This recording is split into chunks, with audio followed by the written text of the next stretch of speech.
What's up guys, I am Cam, the Dog Nutritionist, and today we are making a super healthy, extremely functional raw food recipe. This is a complete superfood, super functional recipe. You can find all the ingredients and quantities that you need in the link in the description.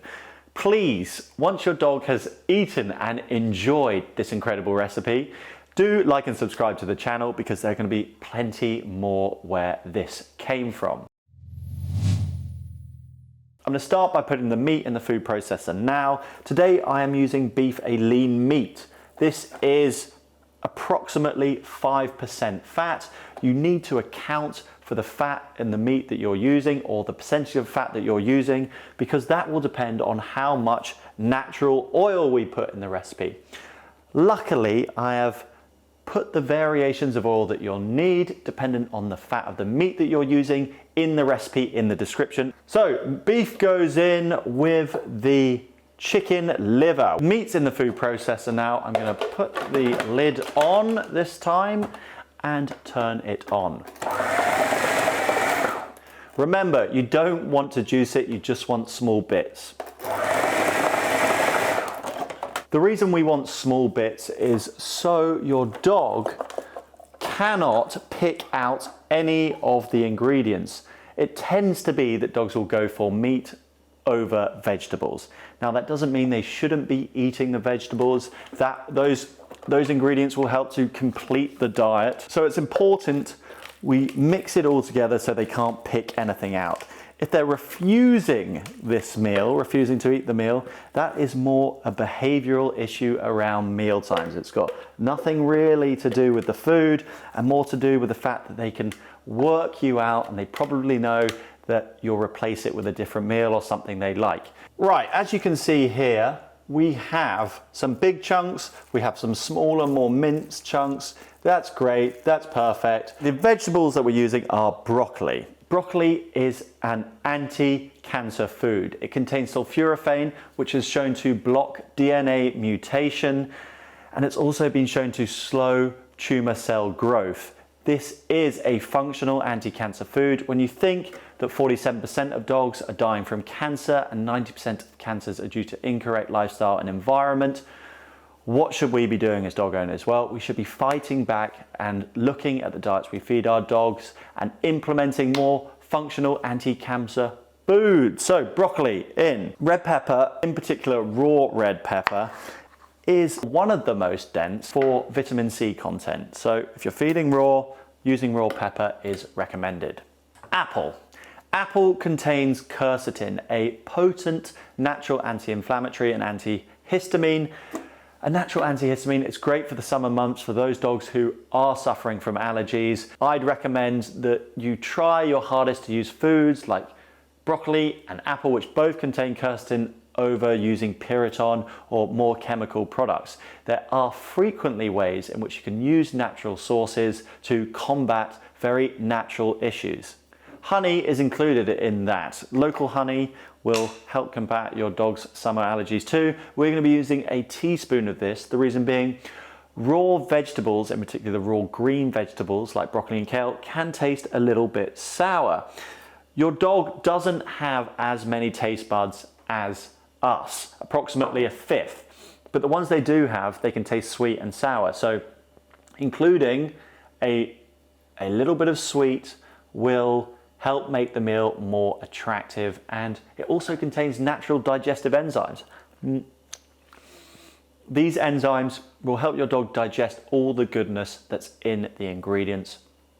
So why not a little bit of support to help them get all they need from the recipe. These are pumpkin seeds, and again, another wonderful natural functional food ingredient. Pumpkin seeds are a natural dewormer, and if you've been reading the latest research on chemical dewormers, you'd be seeing how bad they are for dogs. Yes, they do get rid of the worms, but they do so many other detrimental things.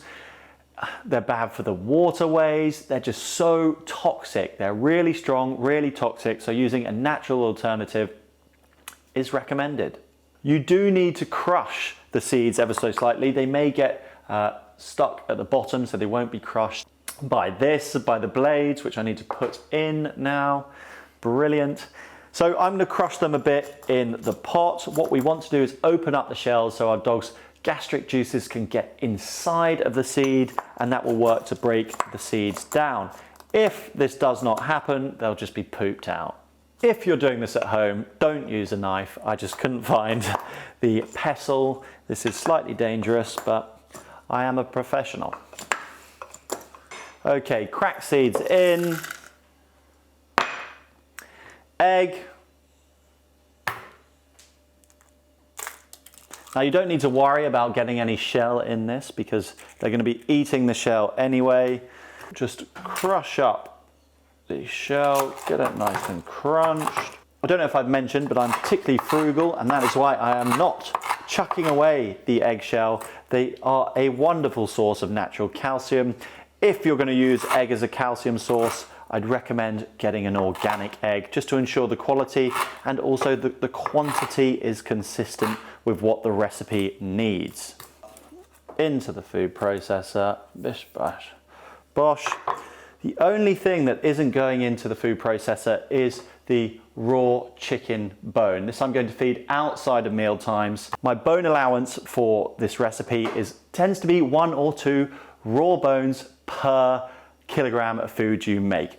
Raw bones are not dangerous, they're extremely healthy. It's cooked bones that you want to watch out for. They're the ones that splinter, they become sharp because the bone loses its moisture, and those are the ones that can do damage to your dog's internal organs. Raw meaty bones are one of the healthiest ingredients you can feed your dog.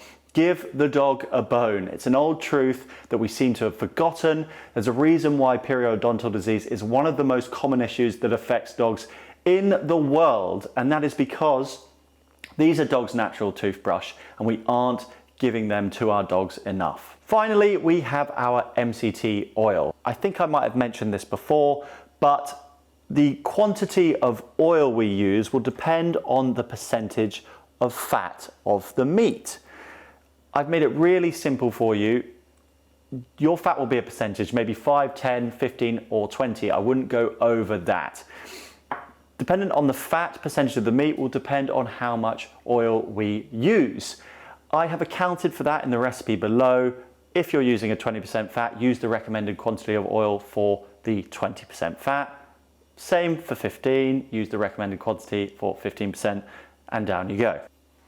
Okay, are we ready? In we go. Do not turn this into a juice, just small bits that can't be picked out.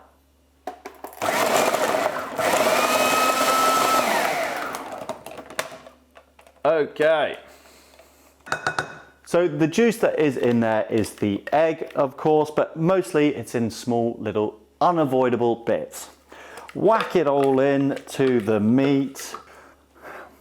And there we have it. We have our mixed raw complete dog food, which we are now going to put into a Tupperware box. You can put it in the freezer, and then once defrosted, it should last a week in the fridge. This has been Making Raw Dog Food. I hope you enjoyed the video. Please do like and subscribe for more videos where this came from. Remember to watch the video Raw versus Cooked, which I'll be linking right now if you're interested in finding out why you should be feeding cooked recipes too.